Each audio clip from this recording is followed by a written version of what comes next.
Kalau kita memang benar ingin masuk di bulan Ramadan, ingin berkompetisi di bulan Ramadan, maka apa yang kita sudah siapkan untuk bulan Ramadan? Dan hadirin sekalian,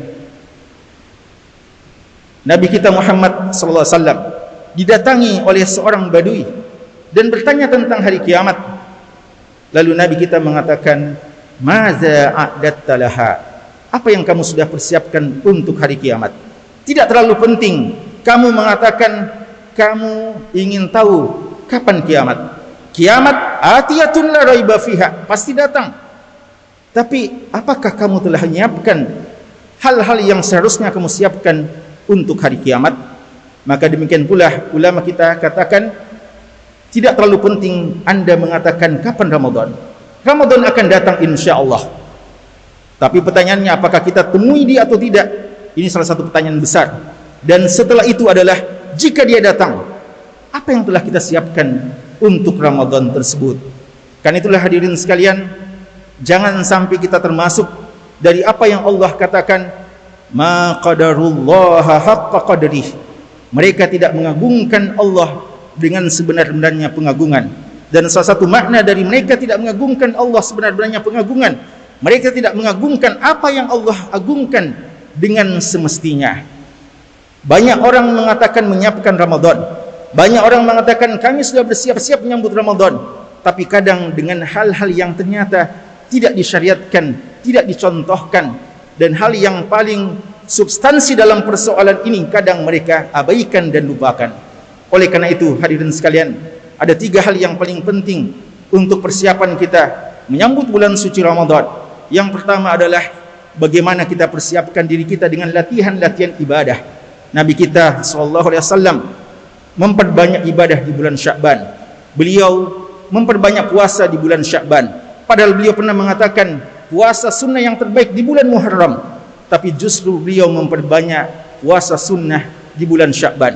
Bahkan istri-istri beliau menceritakan, hampir saja dikatakan semua Sya'ban beliau berpuasa padanya. Artinya apa?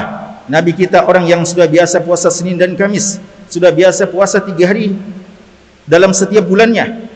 Tapi ketika menjelang Ramadan, beliau ingin menambah kuantitas puasanya agar ada persiapan untuk berpuasa di bulan Ramadan yang 1 bulan penuh.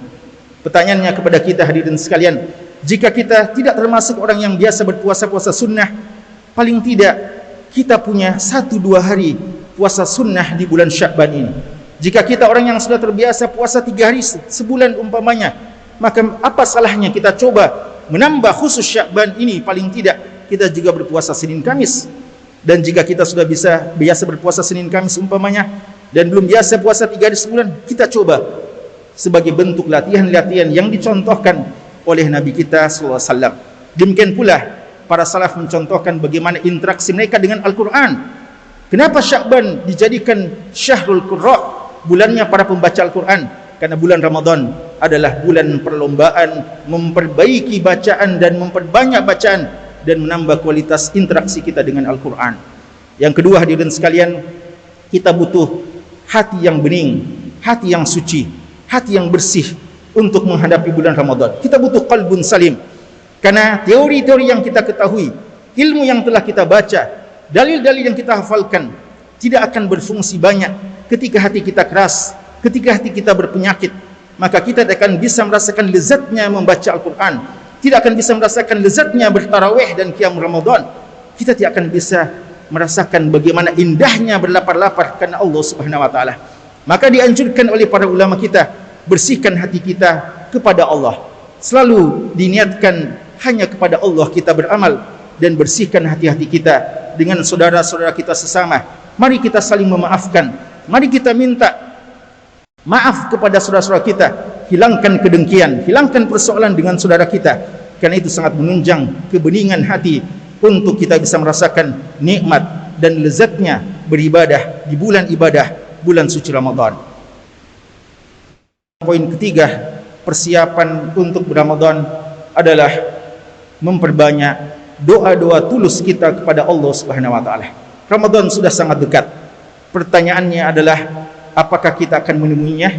Berapa banyak saudara-saudara kita tahun lalu menjelang Ramadan mereka masih sehat, namun ketika datang Ramadan mereka tidak mendapatkan izin dari Allah untuk bisa berRamadan. Kita sangat butuh Ramadan. Banyak dosa-dosa kita kepada Allah Subhanahu wa taala dan kepada sesama manusia yang kita ingin bersihkan dengan bulan Ramadan. Dan tidak ada cara yang paling tepat untuk bisa mewujudkan cita-cita dan keinginan kita itu kecuali memperbanyak doa kita kepada Allah Subhanahu wa taala. Doakanlah kepada Allah di hari-hari ini agar kita bisa bertemu dengan Ramadan. Dan lebih dari itu, sekadar bertemu dengan Ramadan tidak terlalu penting. Karena boleh jadi ada orang yang didatangi Ramadan tapi dia rugi dengan Ramadan karena tidak mendapatkan taufik dari Allah untuk berbuat sebaik-baiknya di bulan Ramadan.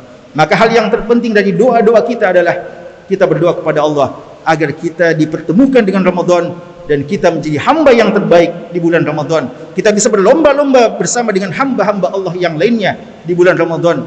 Bahkan kalau bisa kita menjadi orang yang terbaik di sisi Allah di bulan Ramadan. Wa ma dzalika 'alallahi bi'aziz. Tidak sulit bagi Allah mengabulkan doa kita jika Allah melihat ketulusan pada hati kita, azam yang kuat.